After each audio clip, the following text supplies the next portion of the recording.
बुंदेलखंड के राजनगर विधानसभा में बीते दिनों जो हुआ वह अफसोसजनक तो है ही, इसके साथ चिंता का विषय भी है। वोटिंग के एक दिन पहले देर रात जो हुआ उसका सच पुलिस पड़ताल के बाद ही पता चल सकेगा। लेकिन क्षेत्र के कांग्रेस नेता और कांग्रेस के दिग्गज नेता दिग्विजय सिंह द्वारा राजनगर में सलमान के शव के साथ धरना देने के बाद मामला अति संवेदनशील जरूर हो गया है। लेकिन कुछ देर पहले पुलिस प्रशासन खासतौर पर छतरपुर जिले के एसपी अमित सांघी के आश्वासन के बाद पिछले 2 दिन से चला आ रहा गतिरोध समाप्त हो गया है।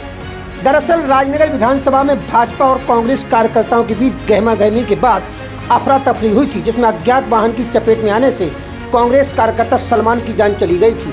हालांकि पीड़ित पक्ष और आरोपी पक्ष की तरफ से लगातार बयान सामने आ रहे थे और आरोपी पक्ष खुद को निर्दोष बता रहा था और इसे राजनीतिक विरोध मानकर खुद को निशाने पर लिए जाने की बात कर रहा था, जबकि पीड़ित पक्ष आरोपियों की गिरफ्तारी की मांग कर रहा था और कह रहा था कि जानबूझकर सलमान की हत्या की गई है। हालांकि छतरपुर जिले में जो हुआ उसके पहले कभी नहीं हुआ, जहां सलमान के परिजनों ने उसके शव को सुपुर्द खाक किए जाने से इनकार कर दिया था और 2 दिन तक सलमान का शव रखकर प्रशासन के माथे पर शिकन ला दी थी। मामले में कांग्रेस नेताओं के लगातार प्रशासन पर दबाव बनाए जाने से पुलिस बैकफुट पर थी और अरविंद पटेरिया और सभी आरोपियों को गिरफ्तार किए जाने की मांग के बाद लगातार आश्वासन दिए जा रही थी। दिग्विजय सिंह सलमान के परिजनों के साथ ही सलमान का शव लेकर राजनगर थाने में धरने पर बैठे थे। वह किसी भी कीमत पर पीछे नहीं हटना चाहते थे और लगातार आरोपियों की गिरफ्तारी की मांग कर रहे थे। लेकिन रविवार को छतरपुर एसपी अमित सांघी और एडीएम के मोर्चा संभाले जाने के बाद मामला शांत हो गया है। एसपी अमित सांघी ने स्वयं सलमान के परिजनों से बात की। इसके बाद आश्वासन दिया कि वह 3 दिन की मोहलत दें, वह मामले की बारीकी से छानबीन कर दोषियों पर सख्त कार्रवाई करेंगे।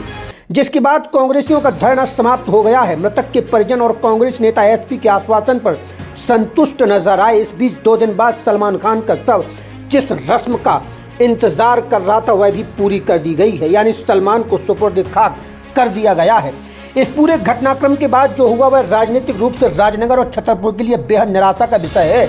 लेकिन राजनगर विधानसभा पर लगा ये विवाद का धब्बा जल्द धुल न सकेगा, क्योंकि इस राजनीतिक वाद विवाद से क्षेत्र के शांतिमय माहौल पर असर पड़ने की आशंका तो थी, लेकिन पुलिस प्रशासन ने मामले को संभालकर सराहनीय कार्य किया है। अब बस इंतजार है तो घटना के सच का, जिसका इंतजार समूचे छतरपुर जिले को है।